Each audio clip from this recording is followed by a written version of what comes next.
Welcome.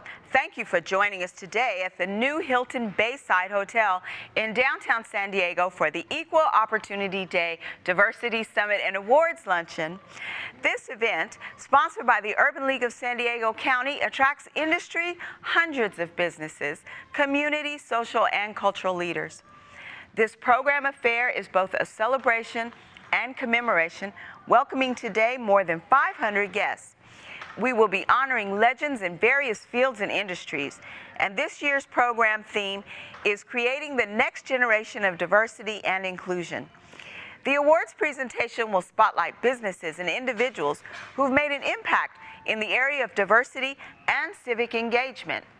My name is Carla Fox. I'm on location for the Urban League's Diversity Summit and Equal Opportunity Day Awards Luncheon. To provide an official greeting for the Urban League of San Diego County, please welcome the Board of Directors from State Farm Insurance, Al Abdallah.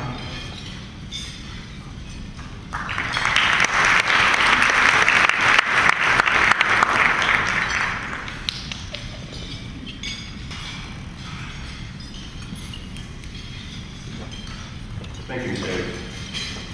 It is with tremendous pleasure that I welcome such a great crowd to our 2010 annual Equal Opportunity Day program.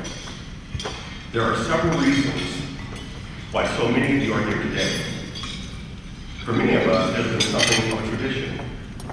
This event gives us an opportunity to think about the importance of equal opportunity, empowerment, and the foundation of our past leaders have established for us. Through their sweat, tears, and struggle, so many of us will have the benefits of education, housing, and employment. We have come a long way in terms of civil rights and equality, but still have far to go in helping to prepare a better legacy for our youth. That is why we have chosen this event to honor achievements in environmentalism and sustainability in the urban community. October is recognized as National Diversity Month, and in celebration, we know this event is being held. Today's summit luncheon is really a shining example of the many fine programs and events organized by the League to benefit the community. And this year's theme, creating the next generation of future professionals, is a fitting complement to the celebration of National Diversity Month. On behalf of the Board of Supervisors, I'd like to, Ray, wherever you are, present this to you. It is a proclamation declaring today to be Urban League of San Diego County Equal Opportunity Day throughout our entire county. Keep doing what you're doing. Congratulations to the honorees, and thank you. I'm sitting here with Captain Yolanda Reagans, who spoke with us this morning about diversity in the military. And I've had a chance to chat with Captain Reagans, and she's an absolutely wonderful person. I'd like to ask you and introduce you to our audience, Captain Reagans, first, and just say thank you so much for being with us. You're welcome.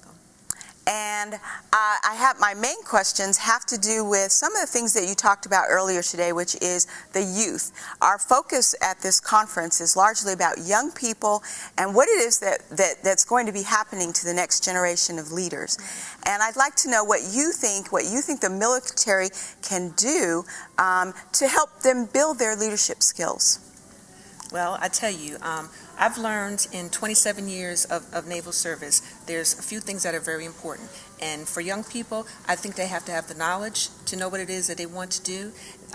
They have to have access in obtaining that knowledge. And once they have the access, then they will have the opportunity. And so what the Navy does for our young people is offer them the opportunities to be leaders in our country, because our country, we're looking for future leaders, and it offers them educational opportunities beyond belief. What's important to you all is what's important to us. Things empowering our youth, providing leadership to our youth, mentoring our youth, ensuring that our youth are educated is so very, very important. and our youth, they're going to be our future leaders. And that's what we do in the Navy. And that is what I love about the Navy. People ask me, how have you managed to stay in the Navy, for so long? I've been in the Navy for 27 years. There are numerous educational advantages for women, particularly anyone in the United States Navy. For myself, I've been very, very, very blessed and very, very fortunate. I've had the opportunity for the Navy to pay for all of my education, to pay for my undergraduate degree and 2 master's degrees. And I had the opportunity to go to school for free. So what they did, they paid me my salary while I went to school full time. So it was absolutely phenomenal. And so there are opportunities for you to get your bachelor's, opportunities for to get your master's, and in some programs the opportunity to get your doctorate. And so what I think is really nice is that being in the military, you get all these wonderful education opportunities that make you both a better person, both personally and professionally. And whether you decide to make the Navy a 20-year career or whether you decide to only do it for 5 or 6 years, once you get out, you make yourself much more marketable to the civilian world. So it's a win-win situation. Now please welcome Ignacio de la Torre, Executive Director of External Affairs for AT&T, to present the President's Corporate Award of Diversity.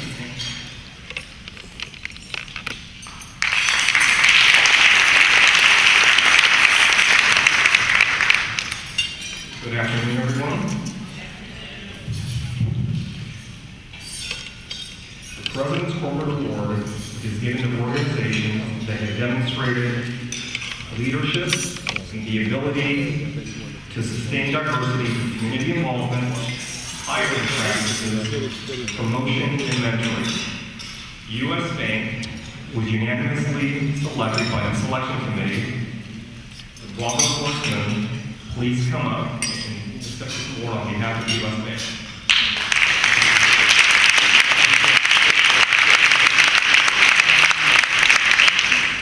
For those of you who know Robert and his wife Catherine, know that his work does not end at U.S. Bank.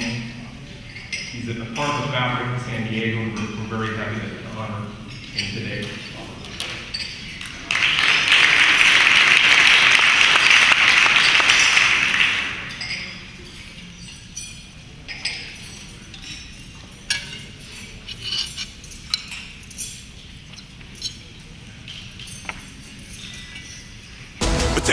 Keeping the seas safe from Somali pirates, Commander Ferdinand Reed. That's my dad. Saving villages after a tsunami, Lieutenant Laura Campbell, Nurse Corps officer. My mom. Tracking the enemy, location withheld, Petty Officer David Goggins, SEAL operator. Our coach. Our mentor. Our friend. America's Navy, a global force for good.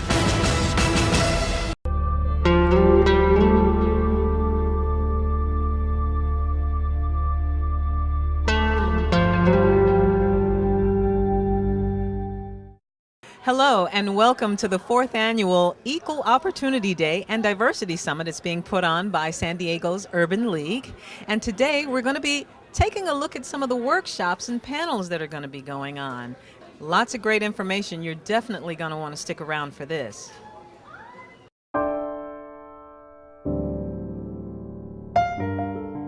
As the midterm elections fastly approach, we're looking at diversity and politics in this particular workshop. And we had a little interview with Miss Toni Atkins, who's currently running for office. Here's what she had to say.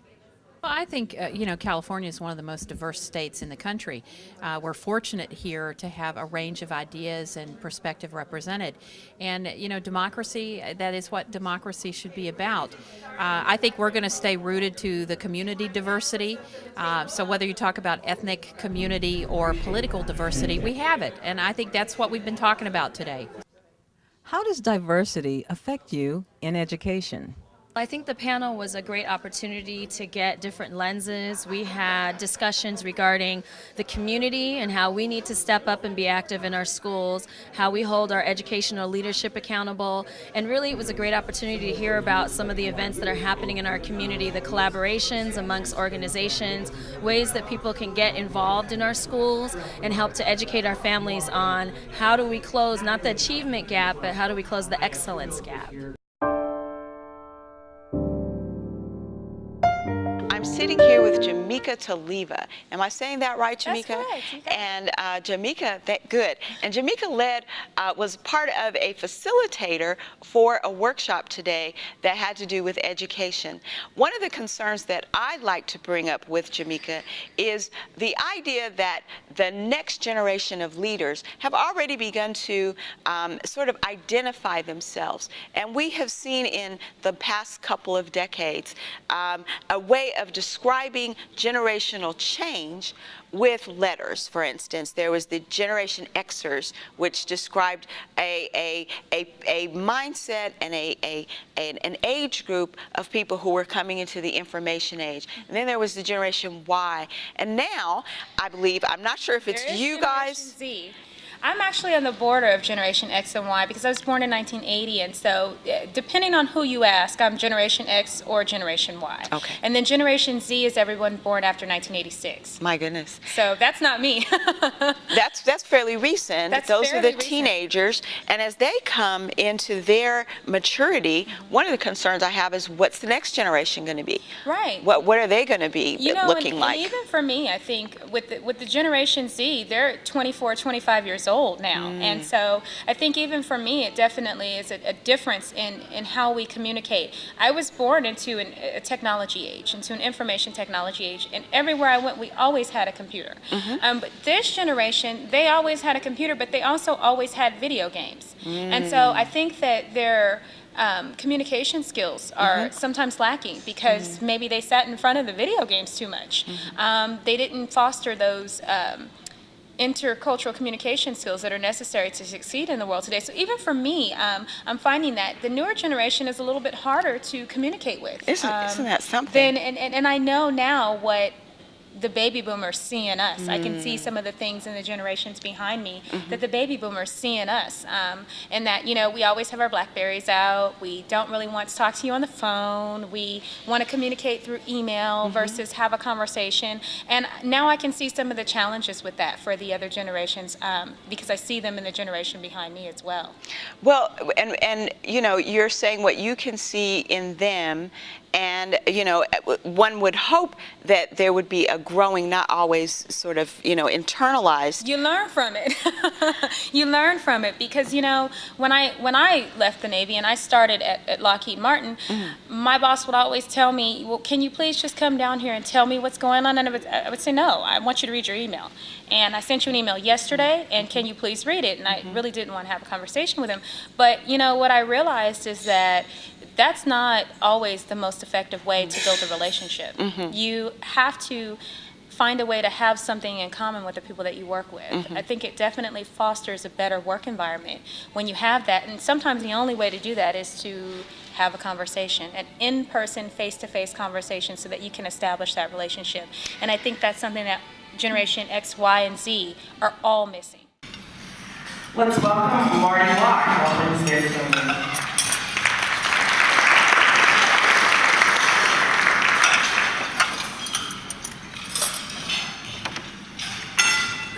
Hey, I just want to thank you for this opportunity to say hello.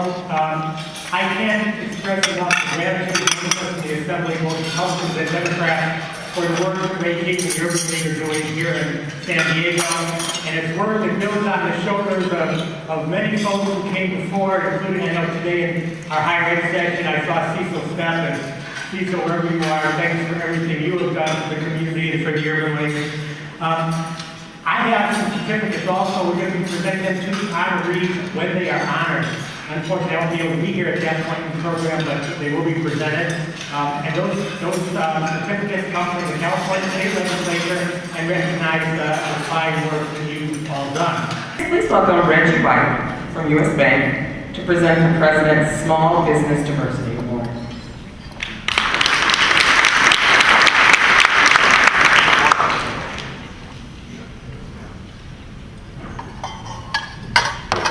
Good afternoon. The President's Small Business Award for Diversity goes to organizations that have demonstrated leadership and the ability to sustain diversity through community involvement, hiring practices, promotions, and mentoring. It recognizes the contributions of companies that demonstrate a dedication to diversity and inclusion by taking the extra step and making diversity work. Axiom San Diego was unanimously selected by the selection committee this year. Would Elizabeth McKee come to receive the award on behalf of Axiom San Diego?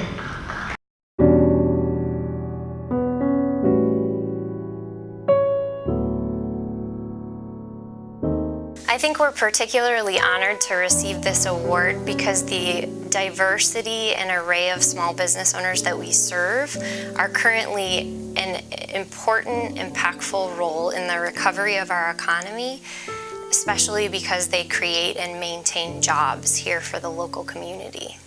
Axiom San Diego looks forward to working with the Urban League to have an impact in the community and let small business owners and local citizens here in San Diego know about economic empowerment and the tools that they can access in order to make their businesses grow and be successful in creating jobs and stimulating the economy. I think we also look forward to continuing to be an alternative financing source, offering loans from $300 all the way up to $35,000 for our local business owners to access capital.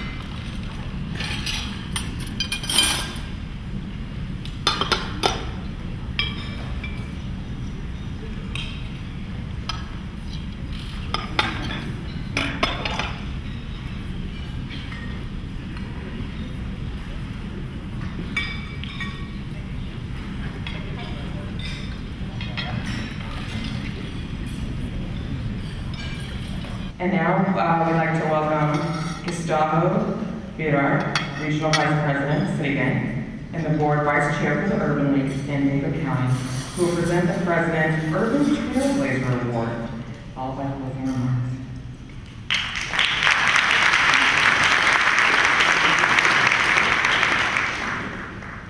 Good afternoon, everyone. As many of you know, the Urban League is a volunteer-based organization, and we obviously see that in our communities, but we also, as a board, have a vision to be an urban league, not just one that you can live with, but an urban league you can't live without. And we take that very seriously, and we know that we do that not just by the programs that we offer, because it takes a village. You've heard that before. And you need people, and you need good leadership in the community. And I can't think of anybody better than the folks that work and help and volunteer with us at the Urban League. Having said that, it's my pleasure to introduce a gentleman in a few minutes that really epitomizes volunteerism. And that is very important to us because we try to make our communities better where we live and where we serve. And this gentleman demonstrates that every day.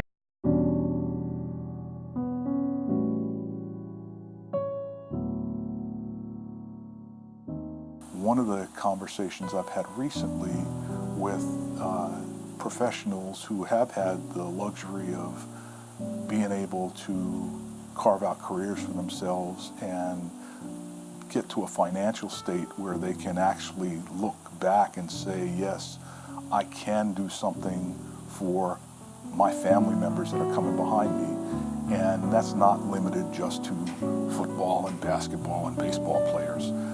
There are doctors and lawyers and accountants and a vast array of different professions that people can be involved in that afford them the ability to, what I call, create generational wealth. And it's the ability to be able to recognize when you have enough and start to save for the generation that's coming behind you, particularly if you've created that generation. So to me, yeah, we are definitely responsible for this generation.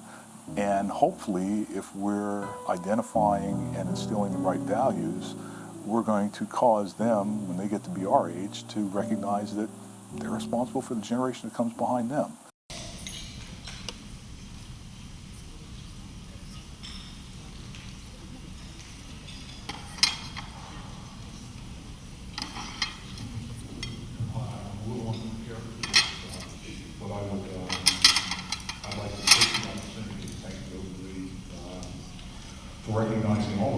work really hard. I would echo some of the comments that were offered ahead of me and offer that if you have the opportunity to volunteer, it's probably a very worthwhile thing to consider. I've met some really wonderful people. Part of the reason it's easy for me to do it is that I enjoy the company of people that I volunteer with. There's so many different programs out there that you can be a contributor to. I encourage you all to take 30 seconds, think about what your contribution might be, and give some serious thought to trying to get involved in the next year. Thank you. To present the 2010 Whitney M. Young Award, please welcome Bob Kelly, President and CEO of San Diego Foundation.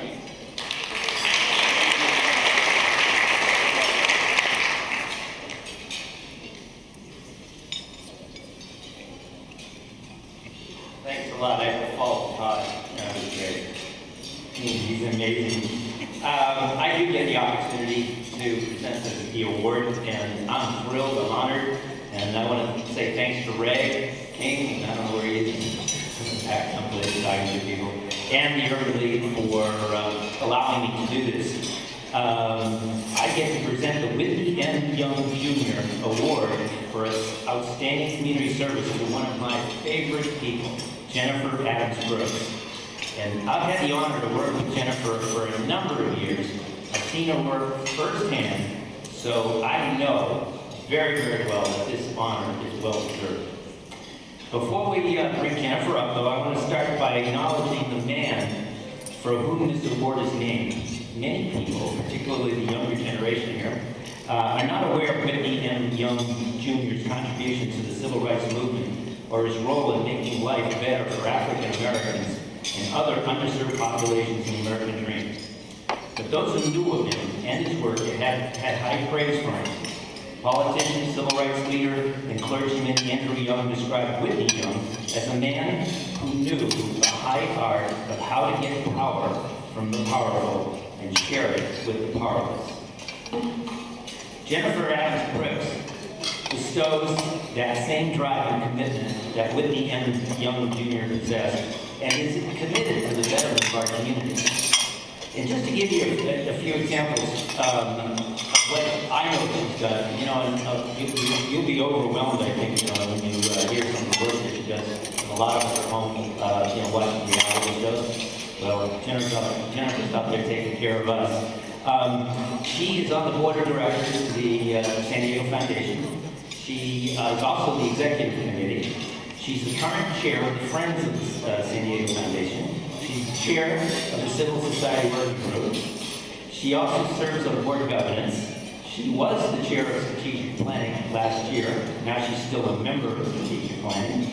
She's a key member of our Regional Visioning Initiative. And on top of that, she's the vice chair for our Center for Community Engagement, a new program here at the Foundation. And if you think about all that work, she also works full-time at the Andy Clark Consulting Firm, her own firm.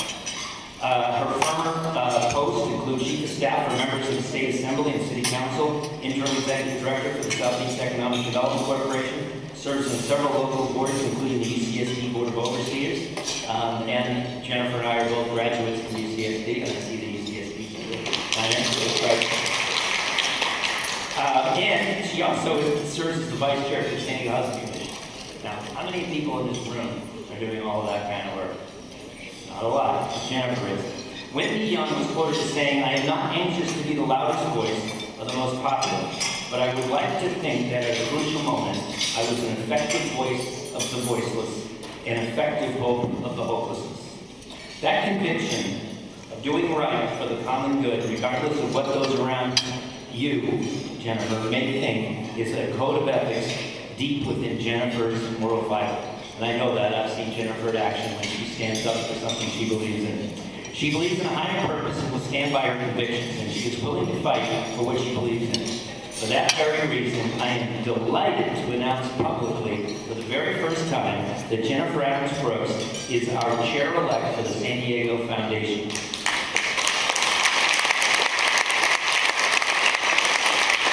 In July 2011, she will become the first African-American board chair of the San Diego Foundation in its 35 years.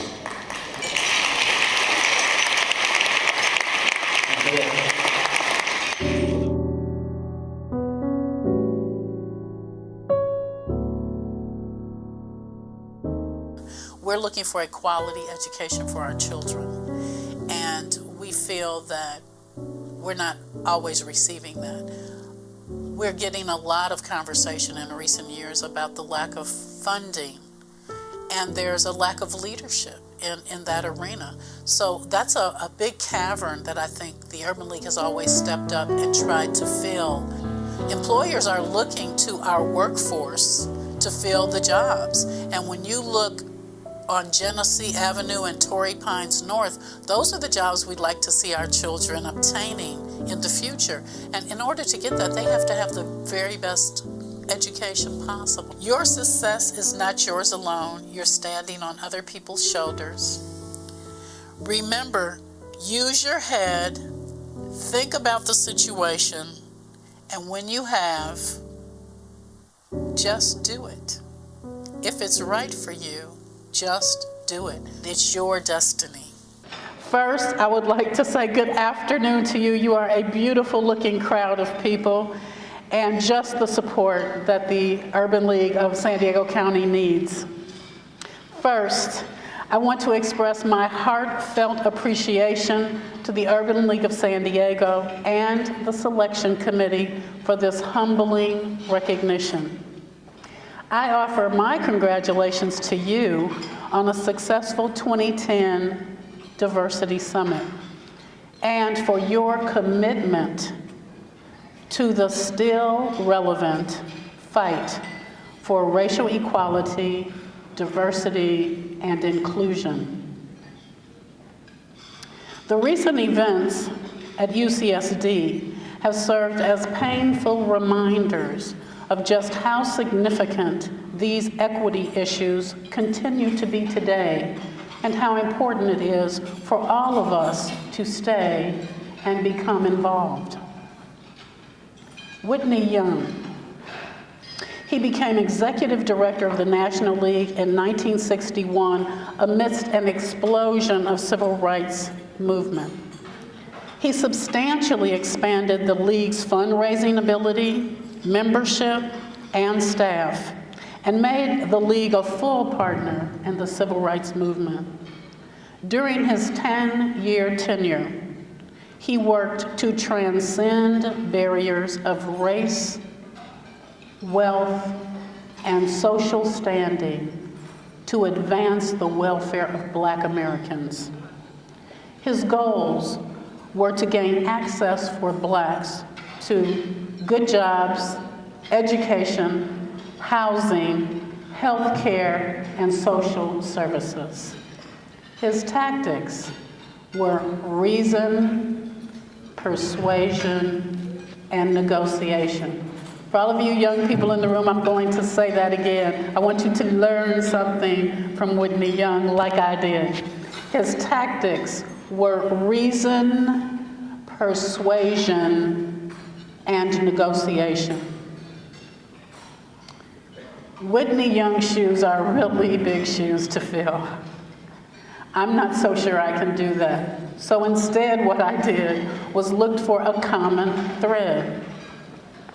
He had a strong family foundation. I have a strong family foundation.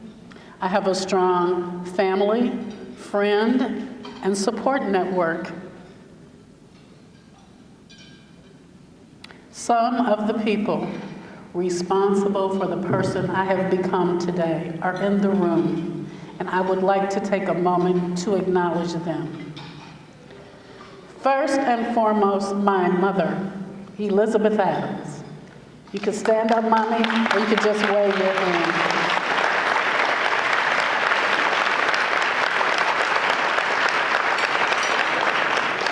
My mother-in-law, Helen Brooks.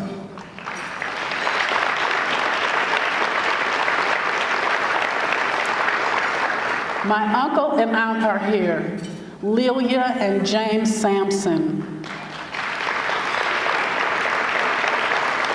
A point of history. James Sampson served as the president of the board of directors for the San Diego Urban League between 1972 and 1975 under the direction of John Jacobs and Clarence Pendleton, and today they remain life members.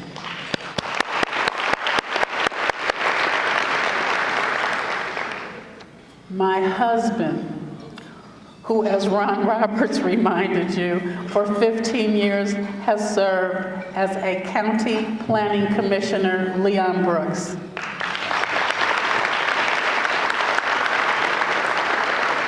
With a family like that, it's kind of hard not to be in a leadership role, isn't it? They demand that of you, they model that for you, and they inspire that for you.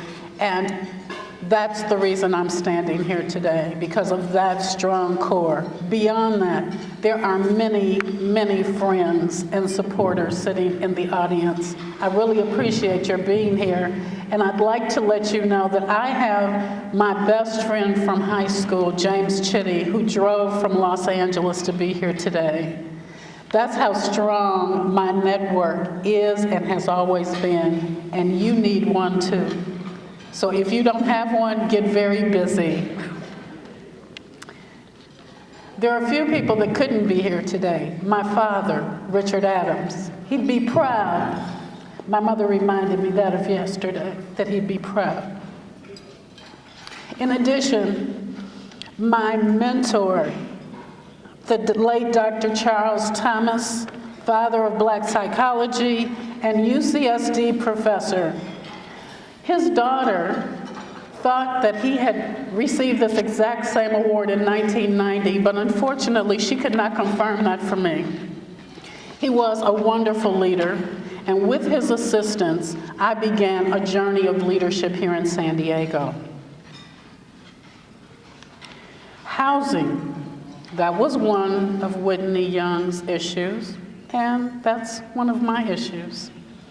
Service on the San Diego Housing Commission has given me an opportunity to make a positive impact on decent and affordable housing here in our city, and has enabled me to assist the Housing Commission to become a strong and sustainable public institution for future generations.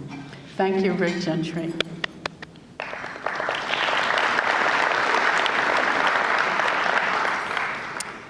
He has a legacy of leadership. Well, I'm trying to build a legacy of leadership. It started in high school.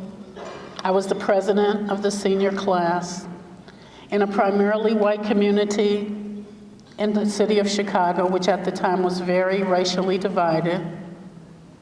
And just as today, Bob told you, I will be the first African-American female chair of the San Diego Foundation. I was the first African-American president of the senior class at Morgan Park High School.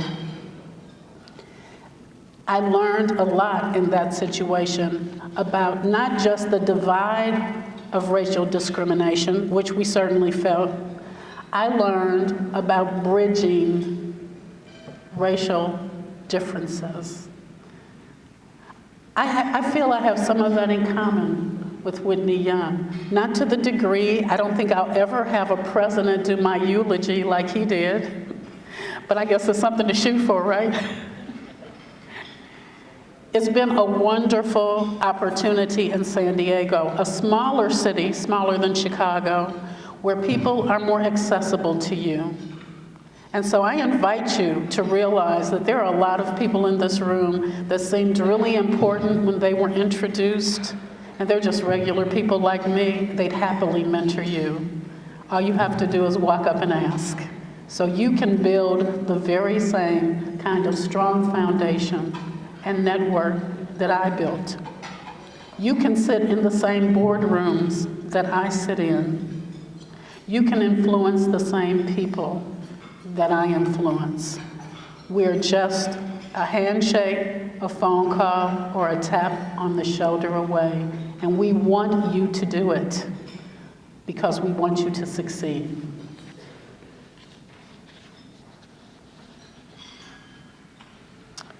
I believe that leadership begins as involvement born of caring about the well-being of others. It is not focused on us, it is focused outward. It is focused on the future.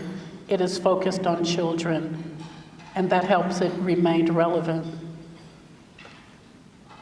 It is our shared responsibility, not just mine, though I know it seems like I'm trying to serve on everything. I need some of you to come help me. But it's not just my responsibility. We share this responsibility. So I want to challenge you guys to get involved. If you're not involved, or if you're just involved a little bit, UCSD, which you all know, I serve on the Board of Overseers there. I'm a graduate of that institution, and it broke my heart when those incidents happened.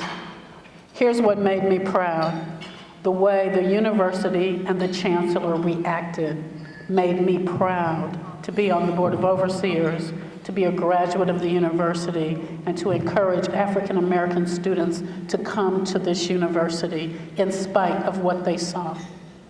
The chancellor had 25 students from Compton come and participate in a special program with the Oceanography Division, so that this is what started the incident, the Compton Cookout, so that the youth of Compton would know there was a place for them on the campus of UCSD. It's a wonderful time. Yes, we're working hard.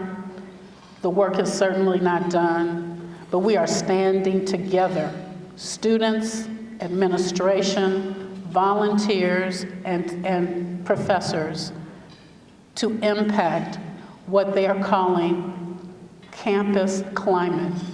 The initiative has taken hold, the students are in charge of it, and the chancellor is responding beautifully. Everything within the chancellor's purview has been done. There are a lot of other things that she doesn't control, and we need a lot of help from this community to make sure that the focus stays on making that happen. But this is our 50th year, and we have a kickoff to challenge people to volunteer 50 hours between now and June 2011 at any organization that you care about. You can go to the website, click on Volunteer 50, choose your favorite organization, or there are a list of organizations there if you don't have a favorite, and give something back to our community. Whitney Young did and continues to inspire us. Can you hear his message? Can you hear what he has to say to us today? Competence is mandatory. Use reason and persuasion. We are our brother's keepers. Provide encouragement for growth. Lift another as you climb. Work hard. Perseverance does pay off.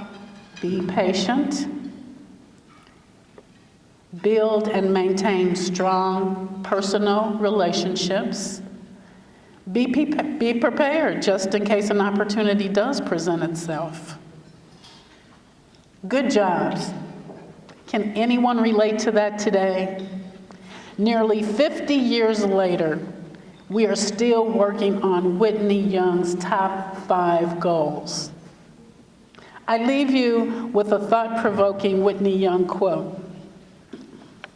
Every man is our brother, and every man's burden is our own. Where poverty exists, all are poor. Where hate flourishes, all are corrupted. Where injustice reigns, we are all unequal. Please heed the call. I thank you, and I will strive to continue my leadership journey and to measure up to the honor you have given me today. Thank you.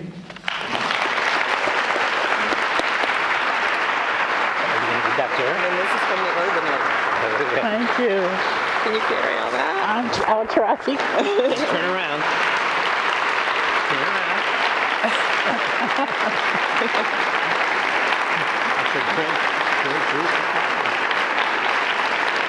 To the African American community, we issue a challenge to you, a challenge to get empowered and stay empowered. Every 9.5 minutes, someone in the U.S. is infected with HIV. According to the Center for Disease Control, African Americans account for 49% of all new HIV cases.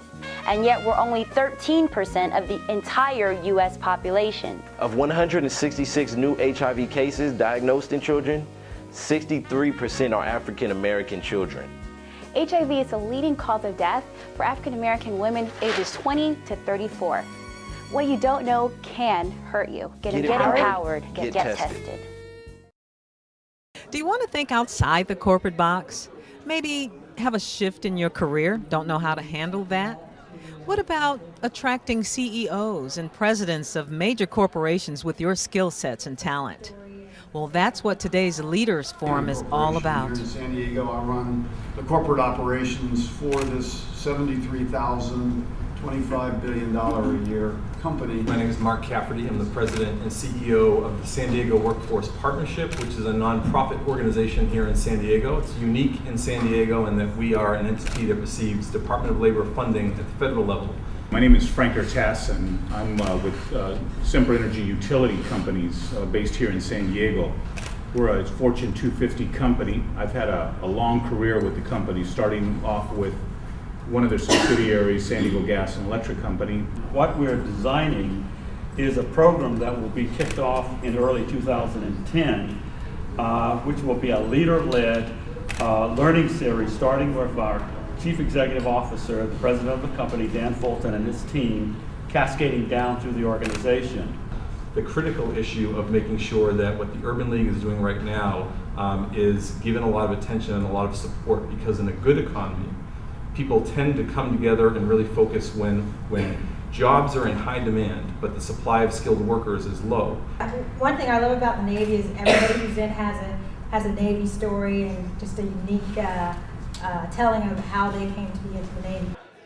We're here with Linda Sotelo. She is the facilitator for the Diversity Workshop. Tell us, Linda, where exactly is diversity today? Well, our workshop today, the focus was to talk to different representatives from corporations and also from community-based organizations to explore the issue. Where is it today? Have we made progress? One of the things that we talked collectively was about the issue of inclusion. Diversity is much more than just a discussion of are we having more diversity ethnically and racially, but more importantly, the level of inclusion at different corporations, what efforts they're making, what people are doing to in fact be more inclusive. I love those words, inclusion, multiculturalism. That's what this summit is all about.